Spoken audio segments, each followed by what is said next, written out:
love fiber, you're going to love this show. I'm a knitter, so I'm so happy to have here from Madison Wool, Dayna Mankowski, who's the owner. So we're going to get into some great fibers, great yarns, some of which you weave on your own. What I think is so exciting about your story is that you're also a pharmacist. Yes. All right, so you went to UConn. Correct. And how is it that you end up in fiber arts as well as being at Lenox Pharmacy? Okay, well, I started spinning about 10 or 12 years ago, and after learning to knit, spinning just really did it for me, all the fibers and textures. So I fell down that rabbit hole. And that is a rabbit hole. It is. It is. Fiber's a rabbit hole. So I started an online and farmers market small craft show business called Crafty Scientist, which I still sort of do today as my spinning label. And yeah, I just decided to buy an existing shop about 7 years ago, and now really, you teach, you have classes.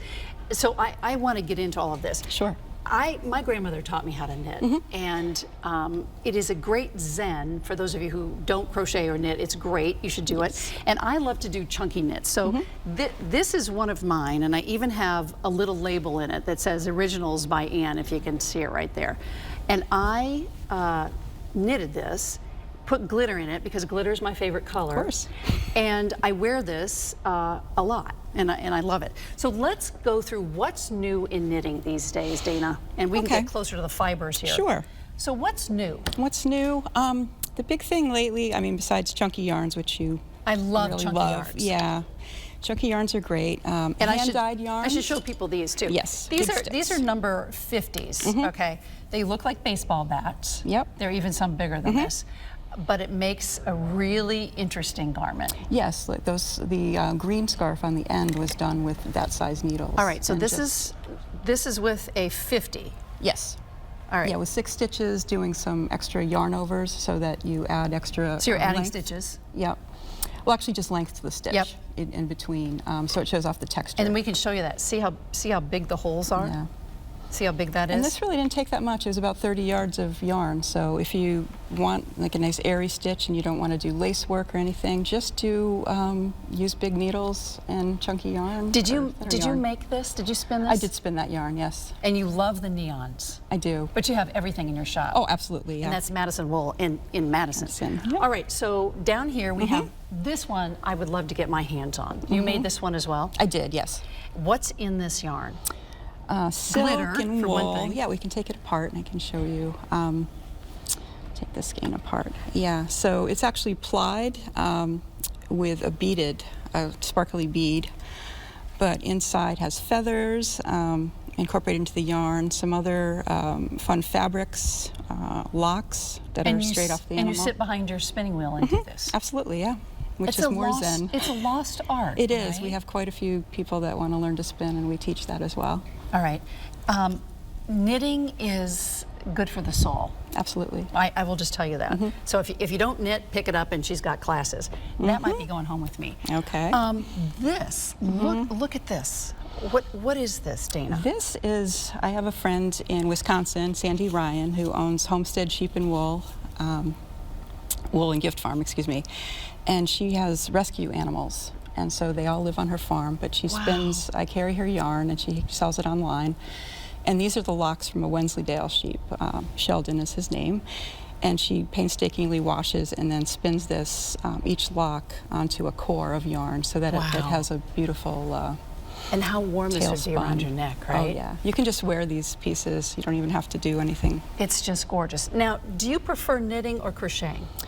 Knitting, but I do love to crochet. Me too. Yeah. All right. So, and look at this. We talked about these Fred Flintstone bats, as I call them. This is a crochet hook. And have you done anything on this? I have, yeah. I mean, it's a little hard to get used to. It is, but you do. And then it's easier to use the bigger here's some needles. knitting needles. Some of these are together, which is great. All right. This is crocheted. Yes. How long did this take you, Dayna? Probably about a week. I cannot figure out crocheting. No? I've tried. I don't get it. People say to me, I crochet, I don't knit. I don't get it. Well. But you can do both. Yeah. Well, that's why you have a shop and you're talented. This is weaved. Yes. Tell me about this. Okay, this was woven on a rigid heddle loom, and we also offer classes in that. The warp, which is The you bottom can part? see on the end. Yeah, this was some wool and silk sock yarn, and then the weft, which goes across, was hand spun that I did. How long did it take you to do this? This is only a couple hours once you Really? sit down. Yeah, it's great for stash busting and just really quickly, you know. So for people who this is don't know just what racing. stash busting is, describe what that is. Okay, most knitters end up having a stash of yarn. I have a And- mound Yes. at home. And some people collect it as well as use it. But yeah, if you feel like your stash is a problem, if you learn to weave, you can really use up your yarns quickly that way. Right, and that's actually what I did with this.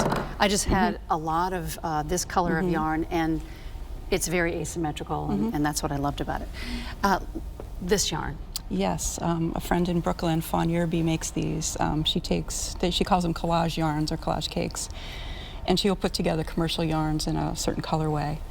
And you just knit or crochet, and all different textures and colors emerge. It's really beautiful. What's the best part about having a shop? All these beautiful yarns. Yeah, you can't wait to Yeah, get it in. I know. As we talk about this, where are the number 13s? Oh, Yes. Number 13s, and for those of you who don't know, needles come in all different sizes. So the bigger the number, the fatter they are. And 13s are my sweet spot, for whatever reason they are. And I want to show you guys casting on the way I do it. So I don't do long tail because I just don't. So I will take this, and there's many ways to cast on, and I do it as a knitter. So I would cast on like this. Yep, and the knitted cast on is a good way to save on yarn. All of these yarns are in your store, Yes, and you love the greens and the purples. I do, yeah.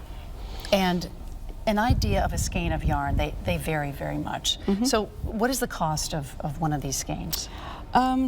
This one with the sparkle is $40. Yep. And then the sock yarns are usually about $30 And I don't for think hand dyed. I don't Yeah. think people realize how expensive yarn is, but there's a reason for that. Oh, correct. Yeah, there's And a lot of work. Right. So when you give this to somebody, it's a piece. It's a piece of art. Yes, I mean, besides the time that you put into Besides, it. and it's the time, right? Yeah. All right. I'm going to grab one of these. This is really fun. Yes, this was also done by Sandy. Yeah. All right. So what is in this? Okay, she calls it her Snaggletooth yarn. So Snaggletooth. It was okay. spun 3 times. So it was spun first And look, with there's fiber. Yeah, and there's- And added bows and ribbon. And then she goes back and plies it, and then plies it again so that it gets these little snaggletooth pieces. Oh my gosh! It's very And labor intensive. Yeah, and it's got little bows in it and Yeah. flowers in it. And this is very popular too. Tell me about Yes. these, Dayna. These are batlings from Hobbledehoy, and it's spinning fiber, but people also use it for needle felting and wet felting, which we also have a whole room full of fiber for people to spin and felt. So as you go inside your shop, it's amazingly colorful. Yes. Amazingly colorful. Here is a little shawl, which this is knit, Yes. and on what size needle? On size 7s, so it's actually a fairly thin yarn on a bigger needle, so that it has more drape. See, this would drive me crazy because this takes a long time. I get Yes. with the chunky yards and the big needles, and we go to town. Yeah. So again, you have a background in chemistry because you're a pharmacist. Correct. How does that play into yarn dyeing and all of that? It's really helpful to know because you know, all the chemistry involved in natural dyeing. Like actually, this is a piece that were yarns that we did in a natural dye workshop. Wow. And so understanding the different additives and mordants that you use. And so that's what makes you good at your job. I think so, and research too. And research. Yeah. These are also hats. Yes. So we have some hats here. And this is, I would think the young kids would love these, right? You know, more, it's not. It's some of not the young? younger- No. Oh. Older people really want to wear the funky stuff But and learn there's- how to make it. Yeah. But there's a lot going on here. Yes, that's using a yarn that's basically like this, so Right. you can use it as an accent. What have you learned about being a shopkeeper and fiber and all of that? Fiber. I think that, you know, people really want patterns and guidance and classes for sure, and community. You know, I think that's what we try to offer.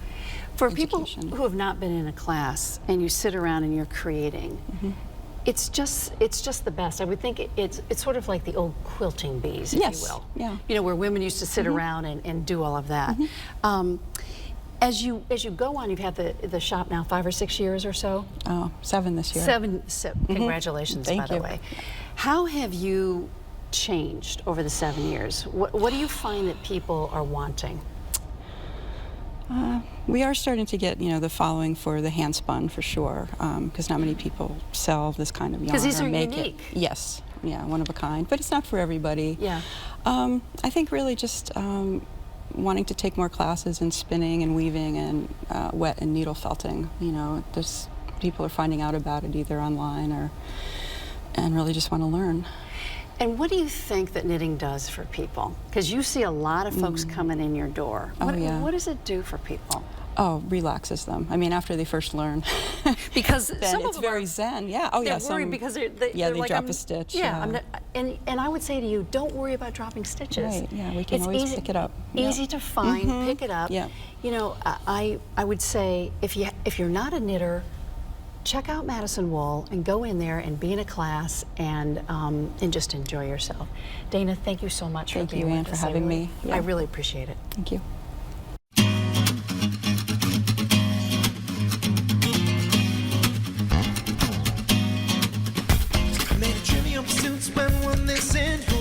Spend all night kissing and the bumper's right here, then who else is missing?